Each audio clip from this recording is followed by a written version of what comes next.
Hello, this is Chycho again. Now I wanted to do a little introduction video for the next batch of videos that are going to be coming up in the next few days. What I ended up doing when I decided to do a series on the equal signing units, I opened up a gigantic can of worms because this section is huge, right? Because there's all types of equations you're going to get, and equations are just a small part of the puzzle. Equations, you can think of functions, but functions in a special case where the y value is equal to 0. Okay, so you're trying to find x-intercepts. Whenever they say solve an equation, what you're doing is you're trying to find the x-intercepts for a function. Okay, now we'll get into that when we start talking about functions, and I do talk about it a little bit in these videos that I've already shot that I'm working on. So what I ended up doing, because this is a lot of material that I needed to cover, what I ended up doing, instead of going around town finding walls, because that would be, I just wanted to keep it consistent, I ended up going to UBC and commandeering a lecture hall, a classroom, and ended up doing all the videos, and I'm still doing some work there, doing the videos in the classroom. So we're going to be using a real chalkboard in a lecture hall. It's still going to look small on a little screen, but that's where I'm going to be doing the videos. That's where the videos are coming from.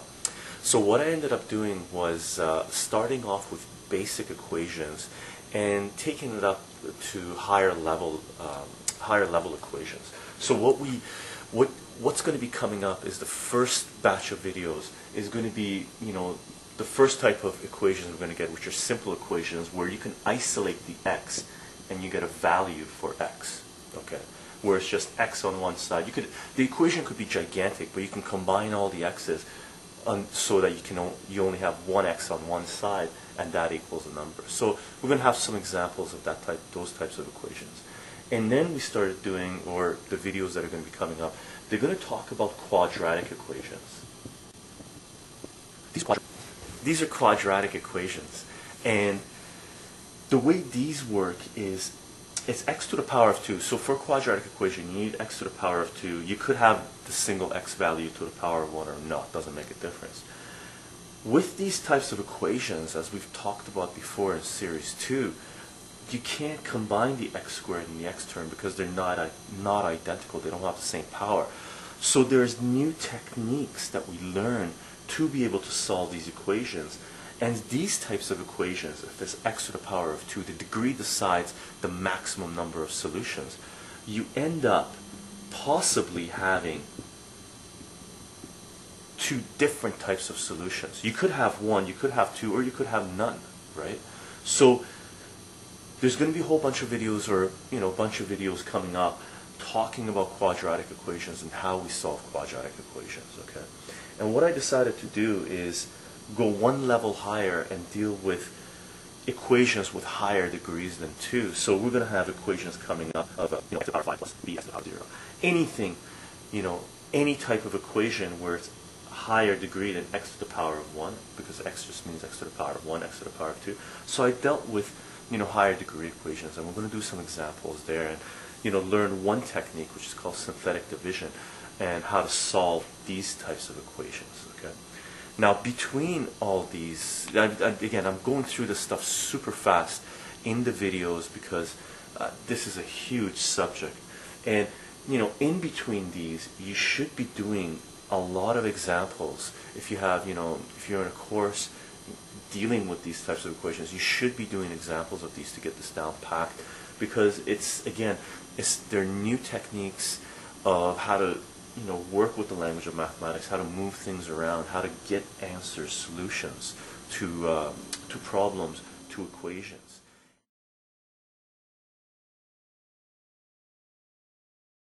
And equations you can think about as the precursor to functions, because equations are really just functions where we're forcing the y value, which is this side of the equation, the y value to be equal to 0. So what we're really doing is finding x-intercepts. And I go a little bit into this when I'm doing the videos, and we will get into this stuff a lot more when we start getting into functions, because this is just, solving equations. It's just one small piece of the puzzle when it comes to, the language of mathematics, but when it comes to us being able to model something in the real world, or not the real world, in the imaginary world, or anything that we want to model, right?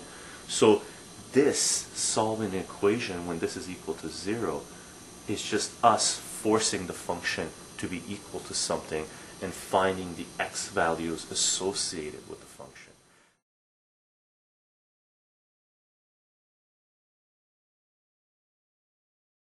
Because it's really related to the Cartesian coordinate system that we talked about, x and y, in series 1.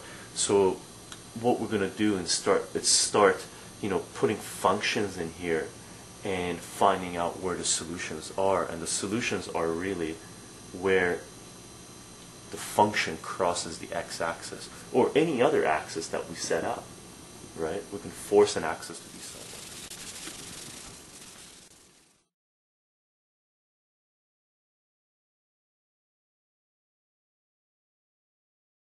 As I stated before, 0 and infinity are, a huge concept. They're basically, define our limitations in mathematics, our restrictions, what we can do in math and what we can't do in mathematics, where mathematics can take us and the information it can, give us, and its limitations of how much we can get, what type of information we can get from it, right? Now, as we talked about before, one of the restrictions we have in mathematics is that we can't divide by 0, because what happens is our equations, our functions explode. So if you have 1 over 0, I've stated that this is approximately equal to infinity. And infinity isn't a number. It's us, it's a symbol telling us that this thing is exploding. Something goes haywire here, and we don't know what the final answer for this is if we divide 1 over 0. We can do approximations, and that's where we're going to get into. But exact values are not there. We don't know what happens when you divide by 0. Things explode, things go haywire, the language collapses, right? So we're going to use this property, or this restriction, when we're solving equations, and later on when we get into functions. What this does is creates asymptotes for us. So when we have a function, and somewhere on the Cartesian coordinate system you end up dividing by 0, what it does is creates an asymptote. So if we had a function, let's say you were coming off an asymptote here, our function cannot touch or cross this line. It could appear on this side, but you can't go over it. So this is sort of a boundary that you cannot go over or into. So a function may look like this, right? And it gets closer and closer to this line, but it never touches this line.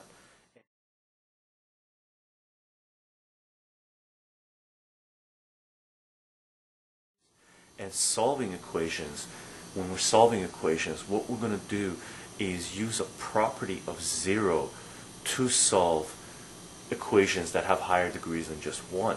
And that property is, for example, if you have, A times B times C times D is equal to 0.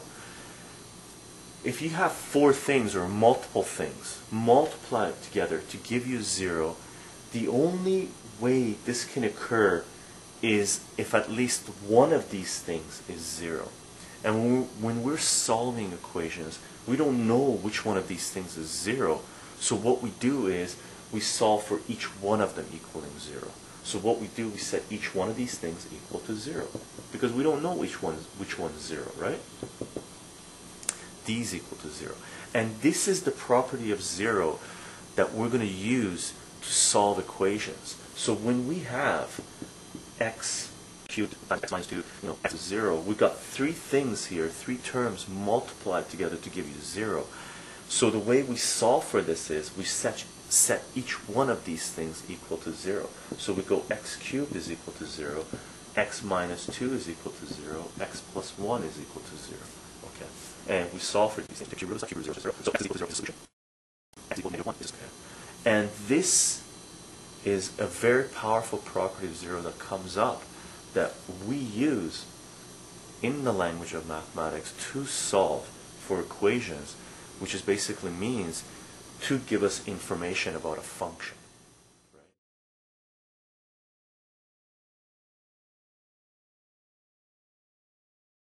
If you get lost through any of the videos that we're doing, don't worry about it. I will go into detail in the stuff when I start doing functions. But one thing you can do, if you need me to cover anything more in the next batch of videos coming up, post comments, preferably on YouTube because that's the most active. So post comments on YouTube, and if anything needs further clarification, what I will end up doing is after 0 and infinity section, if there's time still left over, in this shooting season, I'm breaking these down into shooting seasons based on the weather. So if there's still time left in this shooting season, I will go back and make additional videos to clear some stuff up.